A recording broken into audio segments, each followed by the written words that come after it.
Jumpa lagi dalam program Stikas Profita.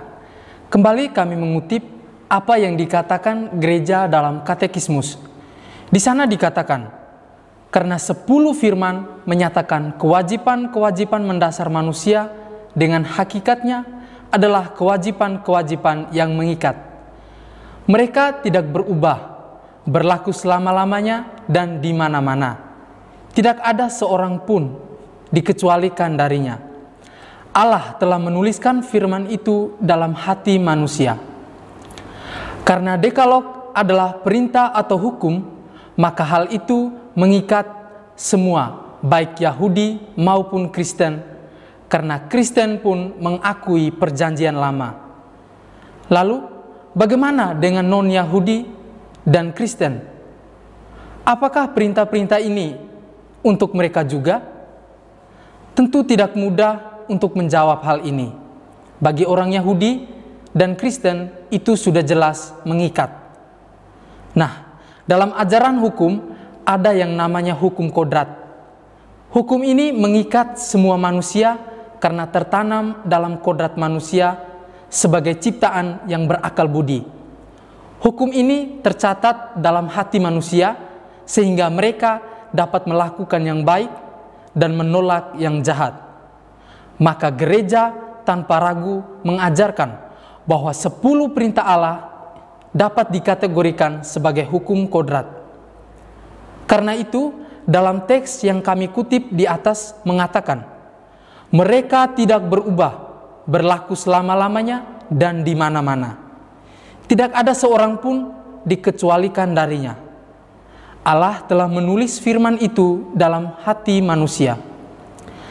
Ajaran hukum kodrat tidak berubah dan dimanapun kita berada, ajarannya tetap sama dan berlaku selama-lamanya.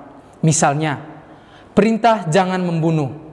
Ini kan perintah yang bukan saja diperuntukkan untuk orang tertentu atau lapisan masyarakat tertentu dan dalam situasi tertentu juga, melainkan untuk semua manusia sampai kapanpun. Demikian juga dengan perintah, misalnya perintah penghormatan kepada orang tua, perintah jangan menginginkan harta sesama atau jangan mencuri. Ini berlaku untuk semua orang, baik yang mengakui atau beriman kepada Tuhan maupun tidak. Karena itu, sebagai ciptaan Allah, entah kita mengakuinya atau tidak, dekalog adalah perintah yang ditulis Tuhan dalam hati semua manusia. Karena itu, dalam salah satu ajarannya dalam katekismus dikatakan demikian. 10 firman Allah adalah bagian dari wahyu Allah. Serentak mereka mengajarkan kepada kita kodrat manusia yang sebenarnya. Mereka menampilkan kewajiban-kewajiban hakikinya dan dengan demikian juga secara tidak langsung hak-hak asasinya yang ada dalam kodrat manusia. Dekalog merupakan ungkapan yang baik tentang hukum moral kodrati. Jadi, meskipun perintah-perintah ini, hukum kodrat, tertulis dalam kodrat manusia, tetapi pertama-tama mereka harus dilihat sebagai wahyu atau firman yang diberikan Allah sendiri kepada manusia. Seperti dikatakan, walaupun firman-firman dekalog dapat dimengerti oleh pikiran, namun mereka diwahyukan, supaya pikiran kepada pengetahuan yang lengkap dan pasti mengenai tuntutan hukum kodrati itu, manusia berdosa memerlukan wahyu. Maka tidak cukup mereka dilihat sebagai hukum kodrat, melainkan hukum kodrat yang diangkat pada level hukum ilahi karena diwahyukan Allah. Karena itu, semua orang memerlukan wahyu ini.